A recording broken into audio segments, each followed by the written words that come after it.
All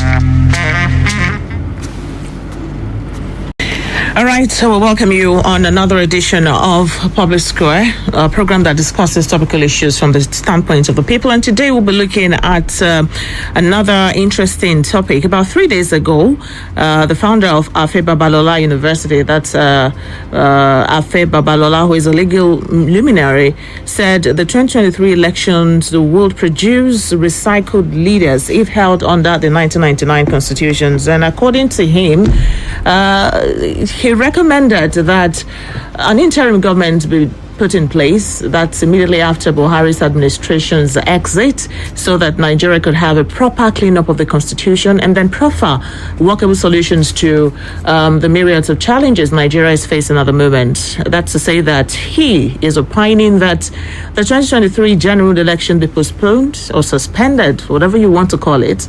And this has stirred a lot of reactions in Nigerians. Remember that in few months, the country would go to the polls to select a new crop of leaders. And definitely around this time, it is only natural that we're having discussions that, tend to talk about the general elections and the permutations in the polity already.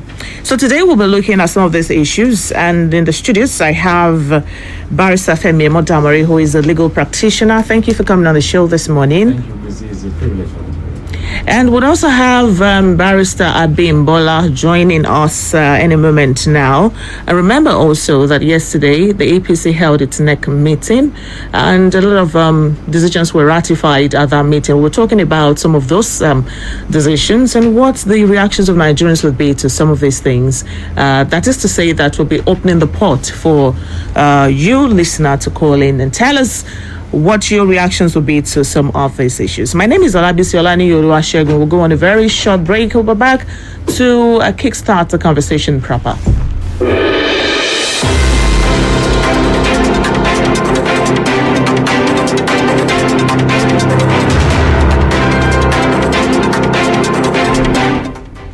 All right, welcome back. I said earlier that legal luminary, who happens to be a senior lawyer, Afe Babalola, spoke about the 2023 general election, and he says that if this election goes ahead to take place in 2023, there could be a recurrence of what used to be the narrative up until now, which is, we've been seeing a recycling of, leaders packaged under different political platforms. That's logically speaking now, according to him.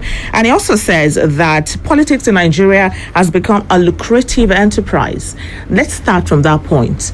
Do you also agree that it is a lucrative enterprise in Nigeria? Totally, I agree. That politics in Nigeria is an entrepreneur. Is the most lucrative enterprise in Nigeria. There's no doubt about it.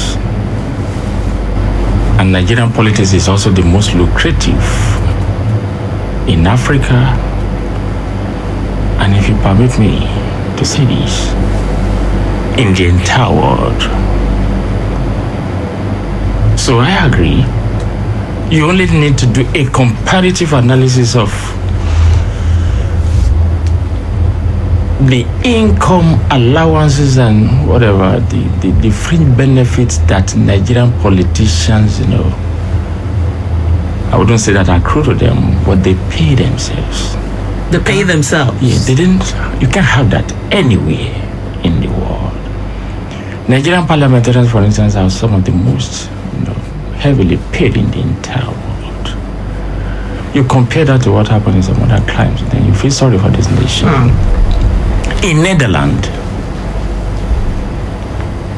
the minimum wage of an average worker in Netherlands is £1,634. As at the last time I checked, let's even rely on the conservative exchange rate of 540 naira to a pound. You will discover that in Netherlands, an average citizen earns about 886,000 naira per month. A very rich country. But in the same country, you have a prime minister that rides a bicycle to office every day. no penchant for this mammonic spirit that has dominated the Nigerian political landscape. What exactly is responsible for this, the creative nature of our politics? That is just what we're going to do. Complete death of morale. It's not only in politics. You have, of course, they will tell you there's no moral. Politics and morality are two different things. But we now have a society where even religion has no connection. There's no connection again between religion and morality. So it's as bad as that. So you have a rise in what you call political Yahooism, just like you have internet Yahooism. Certainly the most lucrative. You have another country in Northern Europe called Sweden. A member of parliament in Sweden earns $78,000 per year, per annum. Whereas a Nigerian senator earns that in 60 days. In Netherlands, they have no parliamentary immunity. In Nigeria, they are telling us to even confer immunity in them. In Netherlands, prime ministers and even, members of parliament travel in public buses and trains. You dare not spend government money to transport yourself. No official vehicles, no official drivers, no official secretary. That is in a country in Northern Europe, very rich country. Their citizens are contented. They are not poor as Nigerians. But look at the sacrifice their leaders are making. In Uruguay, there is a president called, Jose Mujica. That's a president of a country who has been riding a 1987 B2.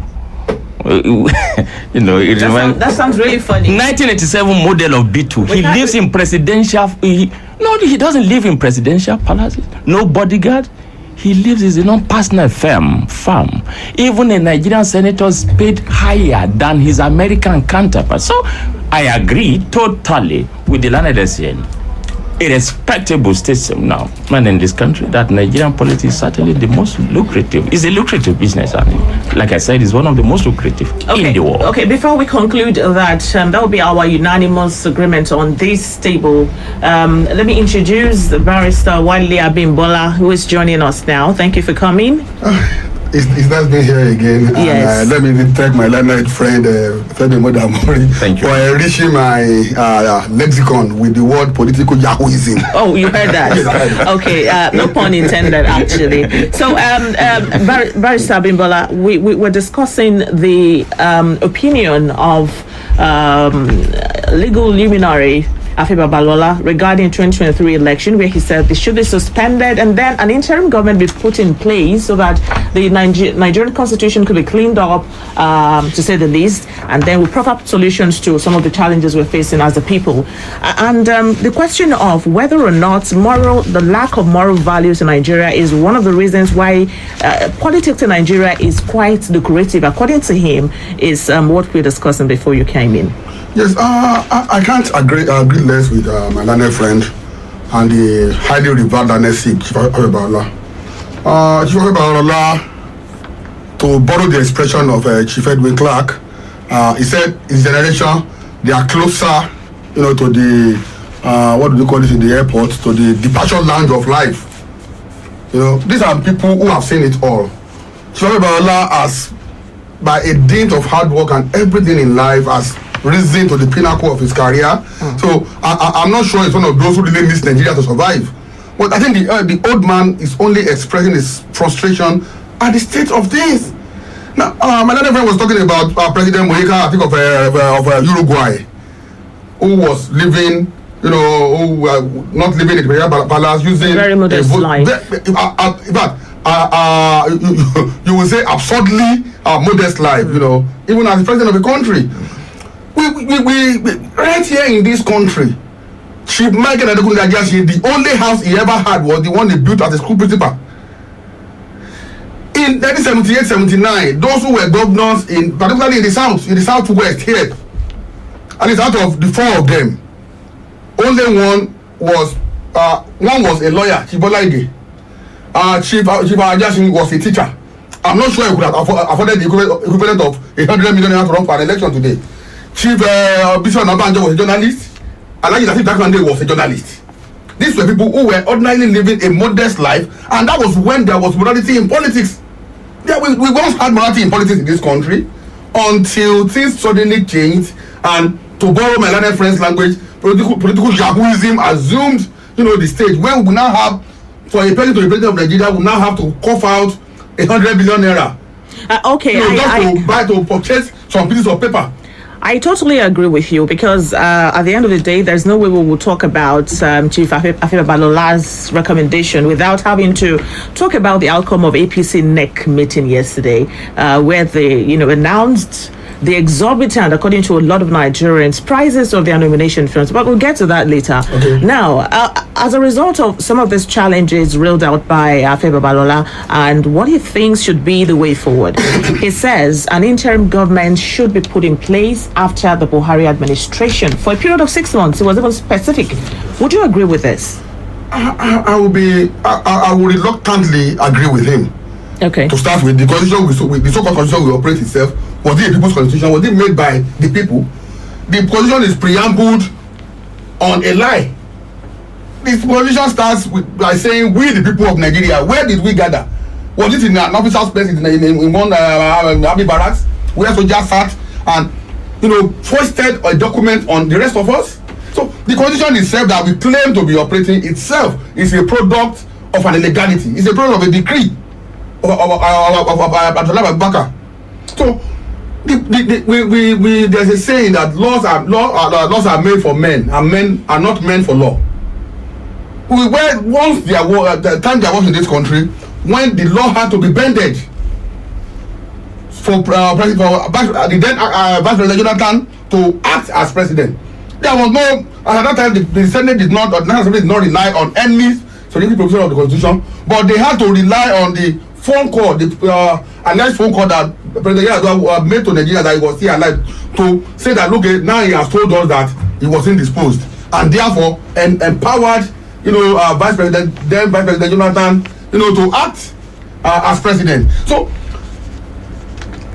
while we may argue that what Chief Afe Babalola is recommending is at variance with the constitution we operate, but I only think the old man is expressing his frustration that as Nigeria stands today, what are the signs that we see? Do they portend a scenario that is conducive for conducting an election where people are attacking INEC officials in some part of the country, where traveling, the roads are not safe, the rail lines are not safe, the waterways are not safe, the traveling by air is not safe.